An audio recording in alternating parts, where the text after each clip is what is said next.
भारतीय सेना में भर्ती को लेकर भारत सरकार की एक नई स्कीम के बारे में बताएंगे और स्कीम का नाम है अग्निपथ। इस नई योजना के तहत अब 17.5 साल से लेकर 21 साल तक के युवाओं को सिर्फ 4 साल के लिए सेना में भर्ती किया जाएगा और इन्हें अग्निवीर का नाम दिया जाएगा। और हर साल सेना के तीनों अंगों में लगभग 50,000 अग्निवीरों की भर्ती होगी और इस नए कदम से भारतीय सेना की औसत आयु 32 वर्ष से घटकर अब 26 वर्ष हो जाएगी। यानी भारतीय जवान जो हैं, भारतीय सेना की जो आयु है, भारतीय सेना अब जवान हो जाएगी और पेंशन का खर्चा भी काफी हद तक बचेगा। यानी इसमें आधुनिकीकरण भी है और पैसे की बचत भी है।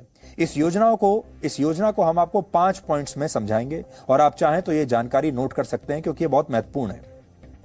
पहला पॉइंट, यह योजना तीनों सेनाओं की भर्तियों पर लागू होगी, यानी नेवी, एयरफोर्स और भारतीय सेना। और इसमें ऑफिसर रैंक से नीचे के जो पद होते हैं उन पर भर्तियां की जाएंगी। यानी सेना में जो नॉन कमीशन्ड रैंक होती हैं, ये भर्तियां उन पदों के लिए है, ऑफिसर से नीचे के पदों के लिए। दूसरा पॉइंट यह है कि 17.5 साल से लेकर 21 साल तक के युवा इन भर्तियों के लिए आवेदन कर सकेंगे और इस प्रक्रिया के दौरान जिन युवाओं का चयन होगा वो सिर्फ 4 साल तक भारतीय सेना में अपनी सेवाएं देंगे। यानी सेना में अब जो नौकरी होगी वो सिर्फ 4 वर्षों की होगी और इन 4 वर्षों में शुरुआत के 6 महीने उन्हें ट्रेनिंग दी जाएगी और बाकी के 3.5 साल वो सेना में अलग अलग पदों पर और अलग अलग जगहों पर अपनी जिम्मेदारी निभाएंगे। और जब 4 वर्ष पूरे हो जाएंगे तो इन सैनिकों को रिटायर कर दिया जाएगा। हालांकि सरकार ने यह भी कहा है कि वो सभी सैनिकों को रिटायर नहीं करेगी।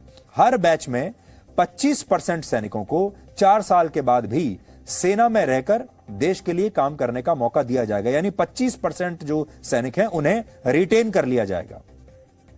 और आप इसे ऐसे समझिए कि अगर सरकार ने एक बैच में 20,000 सैनिकों की भर्ती की है तो 4 साल के बाद इन 20,000 में से 5,000 सैनिक 4 साल के बाद भी सेना में जारी रखेंगे अपनी सेवाओं को, सेना में रह पाएंगे, उनकी नौकरी बची रहेगी।